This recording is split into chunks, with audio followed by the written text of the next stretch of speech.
Muitas pessoas não aceitam o Espírito Santo como Deus, alegando que ele é um mero atributo, um poder ou uma emanação de Deus, dizendo que não encontram na Bíblia evidências de que o Espírito Santo seja Deus. Mas quando nós recorremos às evidências do texto bíblico, nós entendemos uma direção contrária. Na Bíblia, o Espírito Santo é Deus. Muitos textos que no Antigo Testamento são aplicados única e exclusivamente a Jeová, são aplicados no Novo Testamento ao Espírito Santo. É o caso de Salmos, capítulo 95, verso 6. Leia comigo. Salmos 95, 6 diz assim: Vinde, adoremos e prostremo-nos diante do Senhor, que nos criou. Ele é o nosso Deus, nós, povo do seu pasto, ovelhas de sua mão. E o texto encerra dizendo assim: Hoje, se ouvirdes a sua voz, não endureçai o coração como em Meribá ou como no dia de Massá, no deserto. Utilizando o Êxodo capítulo 17, o salmista diz que nos dias dele o povo não deveria endurecer o coração diante de Jeová. Mas quando nós vamos ao Novo Testamento, no livro de Hebreus, no capítulo 3, no verso 7, esse texto é aplicado ao Espírito Santo. Diz assim a Bíblia: Assim como diz o Espírito Santo, hoje, se ouvirdes a sua voz, não endureçam o vosso coração como foi na provocação no dia da tentação do deserto, onde vossos pais me tentaram pondo-me à prova e viram minhas obras por 40 anos. Você entendeu? Esse mesmo texto que era aplicado a Jeová, aqui aplicado ao Espírito Santo.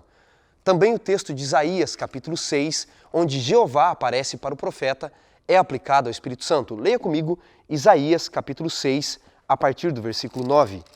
Depois do chamado de Jeová, Isaías aceita esse chamado, Jeová volta a dizer o seguinte: Vai, dize a esse povo, ouvi, ouvi, não entendais, vede, vede, não percebais, torna insensível o coração do povo, endurece os ouvidos, fecha os olhos, para que não venham a ver com os olhos, nem ouvir com os ouvidos, nem entender com o coração e se convertam e sejam salvos.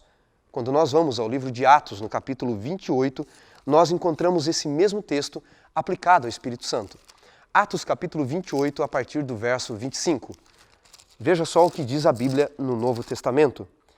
Havendo discordância entre eles, despediram-se dizendo Paulo essas palavras: Bem falou o Espírito Santo a vossos pais por intermédio do profeta Isaías, quando disse: Vai a este povo e diz-lhes: De ouvido ouvireis e não entendereis, vendo vereis e não percebereis, porquanto o coração deste povo se tornou endurecido. Com os ouvidos ouviram tardiamente, não viram com os olhos, não perceberam com o coração e não entenderam, para que não se convertam e não sejam curados. Paulo aplica o texto de Isaías ao Espírito Santo.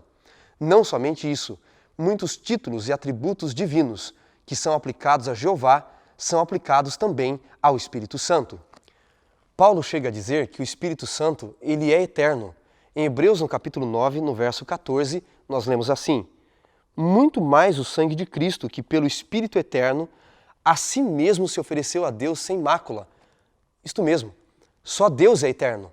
Mas aqui a Bíblia diz que o Espírito também é eterno. Davi, no Salmo 139, no verso 7, diz que o Espírito Santo é onipresente. Ele diz: Para onde me ausentarei do teu Espírito? Se subo aos céus, lá estás. Se vou para o mais profundo abismo, lá estás também. E se eu tomar as asas da aurora e me deter nos confins dos mares, ainda ali me haverá de guiar a tua mão.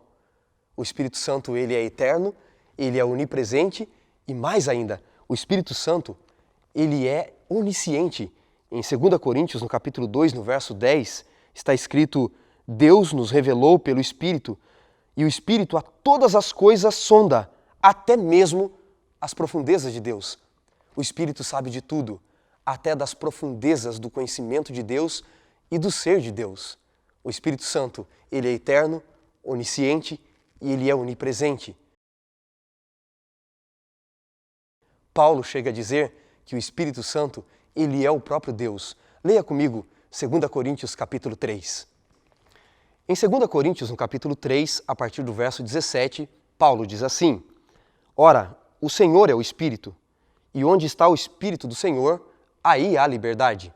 Muitas pessoas podem alegar que é apenas uma emanação de Deus, mas se continuarmos lendo, Paulo diz assim no verso 18: E todos nós, com o rosto desvendado, contemplando como por espelho a glória do Senhor, somos transformados de glória em glória à sua própria imagem, como pelo Senhor, o Espírito. Você percebeu? Paulo diz que o Senhor é o Espírito. O Espírito Santo é Deus. Por isso ele está aqui, para trabalhar em favor da minha e da sua salvação.